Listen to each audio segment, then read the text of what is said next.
नमस्कार, मैं हूं अनुपम। इस वक्त की खास पेशकश के साथ वैक्सीन ही बचाव है, वैक्सीन ही समाधान है। आपको बता दें कि तीसरी लहर से पहले वैक्सीनेशन का महाअभियान शुरू किया गया है। देश भर में अब सभी को मुफ्त वैक्सीन लगाई जाएगी। इससे पहले भी इस तरह के अभियान चल रहे थे, इसीलिए हो सकता है कि आपको लगे कि इसमें नया क्या है। नया दरअसल ये है कि आज से पहले तक राज्य सरकारें 18 से 45 साल के लोगों के लिए वैक्सीन खुद खरीदती थीं, लेकिन अब केंद्र सरकार वैक्सीन खरीद का पूरा खर्च उठाएगी। राज्यों की जिम्मेदारी सिर्फ ये होगी कि वे जल्द से जल्द सभी को वैक्सीन लगवाएं।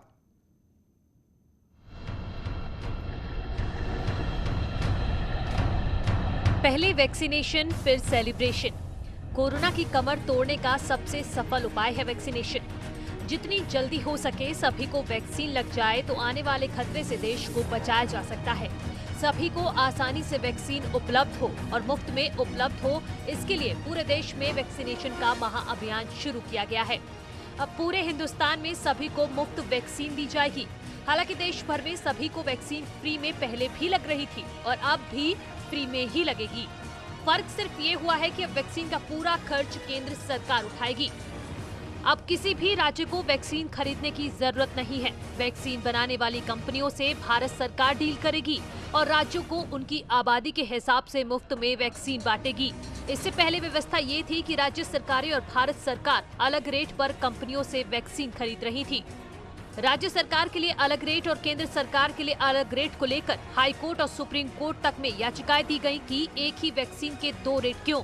राज्यों की ओर से उठी इन्हीं मांगों को ध्यान में रखते हुए केंद्र सरकार ने फैसला किया कि अब वैक्सीन सभी को फ्री में दी जाएगी। मुख्यमंत्री योगी ने फ्री वैक्सीन फॉर ऑल के लिए पीएम मोदी का आभार जताया। वैक्सीनेशन का ये कार्यक्रम 18 से 44 के बीच में राज्य सरकारें अपने स्तर पर करवा रही थी और 45 वर्ष से ऊपर के सभी लोगों के लिए भारत सरकार मुफ्त में वैक्सीन उपलब्ध करा रही थी। लेकिन मैं आभार व्यक्त करना चाहूंगा आदरणीय प्रधानमंत्री जी का, जिन्होंने 18 वर्ष से ऊपर के सभी लोगों को मुफ्त में वैक्सीन भारत सरकार ने देने की कार्रवाई प्रारंभ की और आज से प्रदेश के अंदर 7,600 से अधिक बूथ पर वैक्सीनेशन का एक कार्यक्रम अब प्रारंभ हो चुका है। 21 जून से वैक्सीनेशन का जो महाअभियान शुरू हुआ उसको परखने के लिए सीएम योगी लखनऊ के सिविल अस्पताल पहुंचे।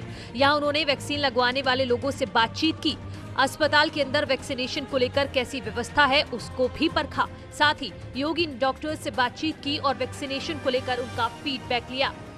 वैक्सीनेशन के महाअभियान का जायजा लेने के लिए उत्तर प्रदेश के मुख्यमंत्री योगी आदित्यनाथ सिविल हॉस्पिटल पहुंच चुके हैं। देख सकते हैं तस्वीरों में आपके मुख्यमंत्री योगी आदित्यनाथ सिविल अस्पताल पहुंचे हुए हैं और यहां पर वो वैक्सीनेशन की ड्राइव का जायजा लेंगे। बेशक सरकार का ये प्रयास है कि अगस्त और सितंबर के महीने में वैक्सीनेशन की ड्राइव की रफ्तार बढ़ाने के साथ ही जिस तरीके से थर्ड वेव के आने से पहले जो आंकड़ा है वैक्सीनेट लोगों का कम से कम वो 90% हो जाना चाहिए, जिसके जरिए कोरोना से जूझने में लोगों को लड़ने में मदद मिलेगी। और इसी के तहत, इसी स्ट्रैटेजी के तहत मुख्यमंत्री योगी आदित्यनाथ सिविल हॉस्पिटल में पहुंच चुके हैं, जहां पर वो ये सेंटर्स देखेंगे। साथ ही जो लोग यहाँ पर मौजूद हैं, किस तरीके से मेडिकल टीम काम कर रही है, उन सबसे वो बात भी करेंगे। हालांकि इस बीच सबसे बड़ी खबर ये भी है कि संगठन के भी कुछ पदाधिकारी पहुंच रहे हैं अलग अलग स्थानों पर और वैक्सीनेशन का जायजा लेने के लिए वो यहाँ पर आ रहे हैं। और तस्वीरों में देख सकते हैं आपके मुख्यमंत्री योगी आदित्यनाथ वैक्सीनेशन सेंटर पे पहुंच चुके हैं। जिलाधिकारी अभिषेक प्रकाश उन्होंने इनको यहाँ पे रिसीव किया है और डॉक्टर्स से बातचीत करते हुए मुख्यमंत्री योगी आदित्यनाथ। यूपी में अब 6 लाख वैक्सीन प्रतिदिन लगाने का लक्ष्य रखा गया है। मुख्यमंत्री योगी ने कहा है कि इस साल के अंत तक यूपी में सभी को वैक्सीनेट करने का प्लान है। योगी ने कहा कि जुलाई महीने से 10 लाख वैक्सीन प्रतिदिन लगाने का लक्ष्य है।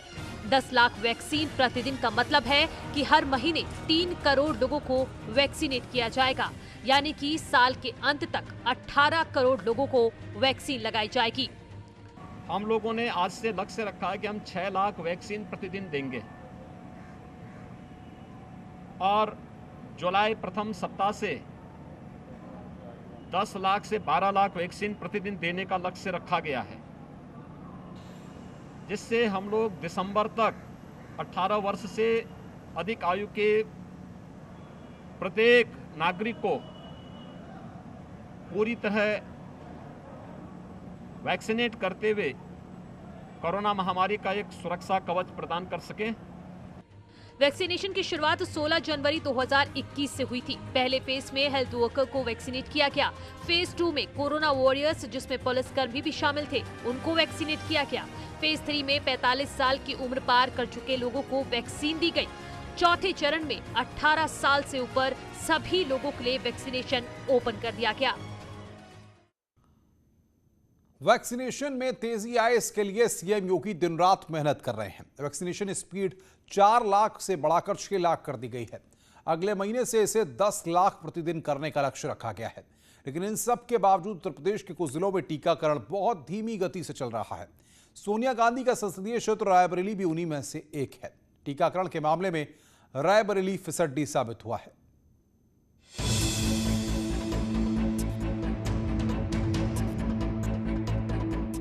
सोनिया गांधी के संसदीय क्षेत्र रायबरेली में वैक्सीनेशन की रफ्तार काफी धीमी है। लगभग 38 लाख की आबादी वाले रायबरेली में 30 लाख लोगों को वैक्सीन देने का लक्ष्य रखा गया है। लेकिन लखनऊ से सटा ये जिला टीकाकरण के मामले में लगातार फिसड्डी साबित हो रहा है। रायबरेली में 18 से 45 वर्ष की आयु के 6 लाख लोगों को वैक्सीन का लक्ष्य था, लेकिन 20 जून 2021 तक सिर्फ 2,18,209 लोगों को ही वैक्सीन लग पाई। 18 से 45 के एज ग्रुप में महज 6,870 ऐसे लोग हैं जिन्हें वैक्सीन की दोनों डोज लगी है। 45 से 60 के तबके में 64,363 लोगों ने कोरोना का पहला टीका लगवाया और 11,703 लोग ऐसे हैं जिन्होंने वैक्सीन की दोनों डोज ले ली है।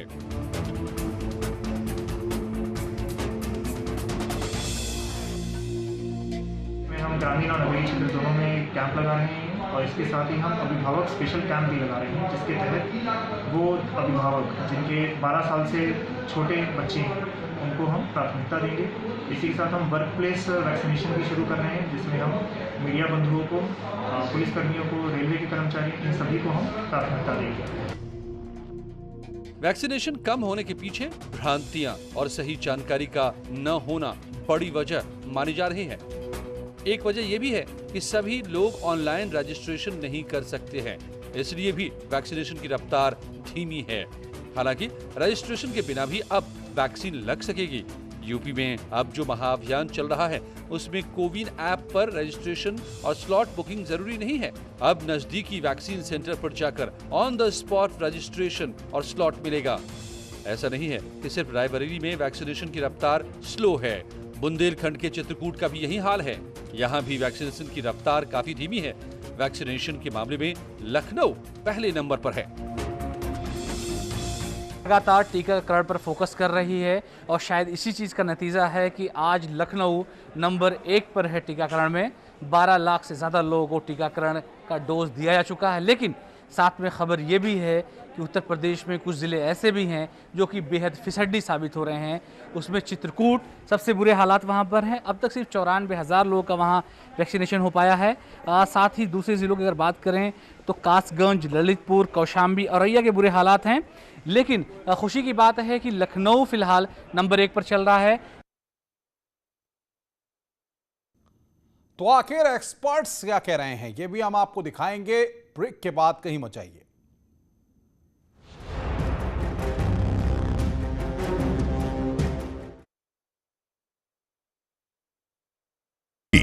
हर पल की हर खबर न्यूज 18 के रिपोर्टर पहुंचाते हैं आप तक, ताकि कोरोना के साथ उसके वैक्सीनेशन की भी मिले आपको फास्ट अपडेट। देखिए यूपी एक्सप्रेस 100 सिर्फ न्यूज 18 उत्तर प्रदेश उत्तराखंड पर।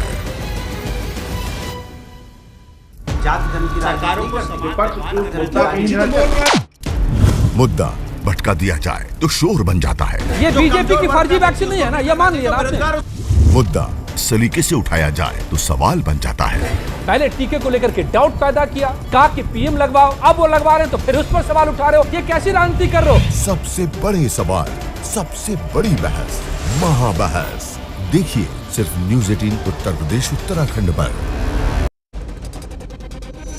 घरों से शहरों तक की हर पल की हर खबर न्यूज 18 के रिपोर्टर पहुंचाते हैं आप तक, ताकि कोरोना के साथ उसके वैक्सीनेशन की भी मिले आपको फास्ट अपडेट। देखिए यूपी एक्सप्रेस 100 सिर्फ न्यूज 18 उत्तर प्रदेश उत्तराखंड पर।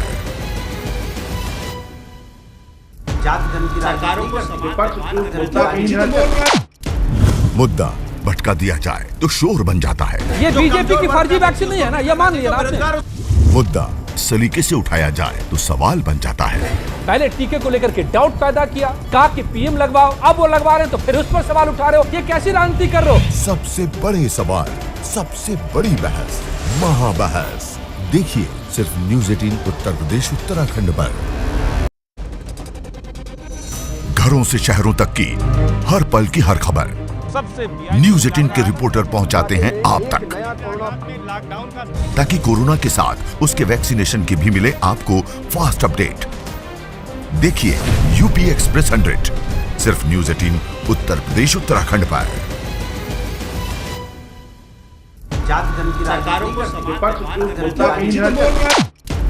मुद्दा भटका दिया जाए तो शोर बन जाता है। ये बीजेपी की फर्जी वैक्सीन नहीं है ना, ये मान लिया ना आपने। मुद्दा सलीके से उठाया जाए तो सवाल बन जाता है। पहले टीके को लेकर के डाउट पैदा किया, कहा कि पीएम लगवाओ, अब वो लगवा रहे हैं तो फिर उस पर सवाल उठा रहे हो, ये कैसी राजनीति कर रहे हो? सबसे बड़े सवाल, सबसे बड़ी बहस, महाबहस देखिए सिर्फ न्यूज 18 उत्तर प्रदेश उत्तराखंड पर। घरों से शहरों तक की हर पल की हर खबर न्यूज 18 के रिपोर्टर पहुंचाते हैं आप तक, ताकि कोरोना के साथ उसके वैक्सीनेशन की भी मिले आपको फास्ट अपडेट। देखिए यूपी एक्सप्रेस 100 सिर्फ न्यूज 18 उत्तर प्रदेश उत्तराखंड पर।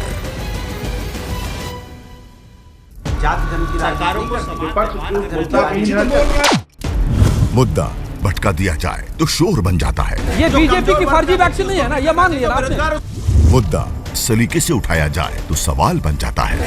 पहले टीके को लेकर के डाउट पैदा किया, कहा कि पीएम लगवाओ, अब वो लगवा रहे हैं तो फिर उस पर सवाल उठा रहे हो, ये कैसी राजनीति कर रहे हो? सबसे बड़े सवाल, सबसे बड़ी बहस, महाबहस देखिए सिर्फ न्यूज 18 उत्तर प्रदेश उत्तराखंड पर। घरों से शहरों तक की हर पल की हर खबर न्यूज 18 के रिपोर्टर पहुंचाते हैं आप तक, ताकि कोरोना के साथ उसके वैक्सीनेशन की भी मिले आपको फास्ट अपडेट। देखिए यूपी एक्सप्रेस 100 सिर्फ न्यूज 18 उत्तर प्रदेश उत्तराखंड पर।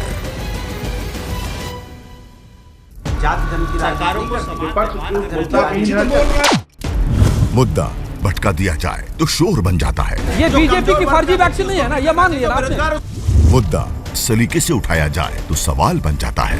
पहले टीके को लेकर के डाउट पैदा किया, कहा कि पीएम लगवाओ, अब वो लगवा रहे हैं तो फिर उस पर सवाल उठा रहे हो, ये कैसी राजनीति कर रहे हो? सबसे बड़े सवाल, सबसे बड़ी बहस, महाबहस देखिए सिर्फ न्यूज 18 उत्तर प्रदेश उत्तराखंड पर। घरों से शहरों तक की हर पल की हर खबर न्यूज 18 के रिपोर्टर पहुंचाते हैं आप तक, ताकि कोरोना के साथ उसके वैक्सीनेशन की भी मिले आपको फास्ट अपडेट। देखिए यूपी एक्सप्रेस 100 सिर्फ न्यूज 18 उत्तर प्रदेश उत्तराखंड पर।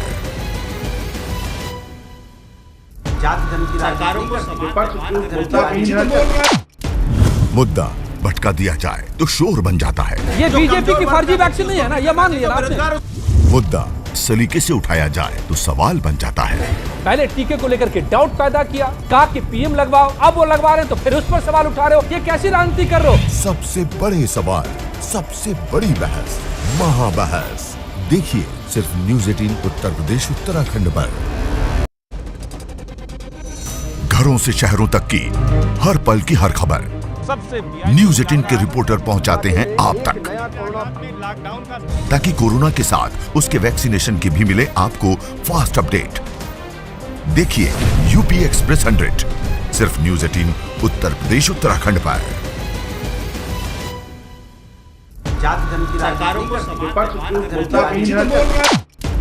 मुद्दा भटका दिया जाए तो शोर बन जाता है। ये बीजेपी की फर्जी वैक्सीन नहीं है ना, ये मान लिया ना आपने। मुद्दा सलीके से उठाया जाए तो सवाल बन जाता है।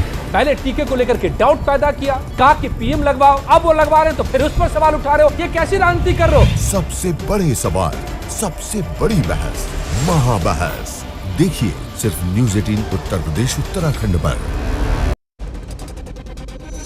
घरों से शहरों तक की हर पल की हर खबर न्यूज़ 18 के रिपोर्टर पहुंचाते हैं आप तक, ताकि कोरोना के साथ उसके वैक्सीनेशन की भी मिले आपको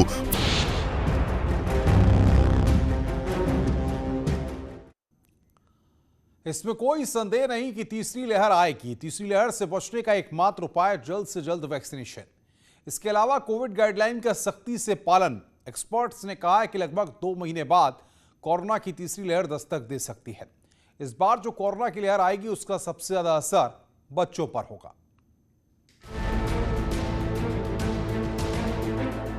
दूसरी लहर के जख्म अभी ठीक से भरे नहीं कि तीसरी आहट सुनाई देने लगी। कोरोना की तीसरी लहर अब महज 2 महीने दूर है। सिर्फ 8 हफ्ते बाद कोरोना 3.0 हमारे बीच होगा। अप्रैल और मई के महीने में सांसों का जो संकट हिंदुस्तान ने देखा वो कल्पनीय भी था और अविश्वसनीय भी। क्या तीसरी लहर भी उसी तरह से आफत बनकर आएगी? कोरोना की थर्ड वेव को लेकर एम्स के डायरेक्टर डॉक्टर रणदीप गुलेरिया ने जो कहा वो किसी चेतावनी से कम नहीं है। डॉक्टर गुलेरिया ने कहा कि कर्फ्यू में ढिलाई के दौरान कोरोना गाइडलाइंस का पालन नहीं हो रहा है, लोग लापरवाही कर रहे हैं। लापरवाही से ही कोरोना की तीसरी लहर आएगी। 6 से 8 हफ्तों के अंदर तीसरी लहर दस्तक दे सकती है। सबसे पहले प्राइम मिनिस्टर के साइंटिफिक एडवाइजर्स जो थे डॉक्टर राघवन, उन्होंने कहा था, ये सब का कहने का मतलब एक ही है कि कोविड की थर्ड वेव अगर आ गई और हमारी सावधानी की वजह से ये सब हो गया तो अब के बहुत ज़्यादा जानें चली जाएंगी, बहुत ज़्यादा नुकसान हो जाएगा।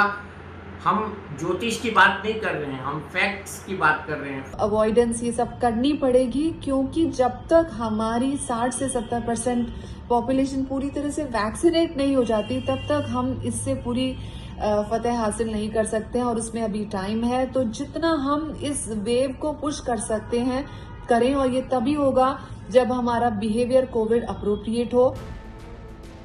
कोविड की तीसरी लहर आएगी और ये कोई मनगढ़ंत अनुमान नहीं है।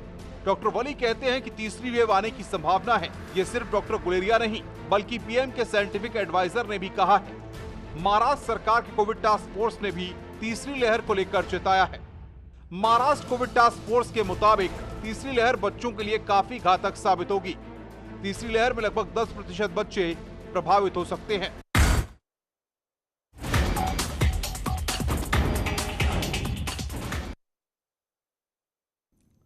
और आइए अब आपको मिलवाते हैं जान बचाने वाले जांबाज दरोगा से।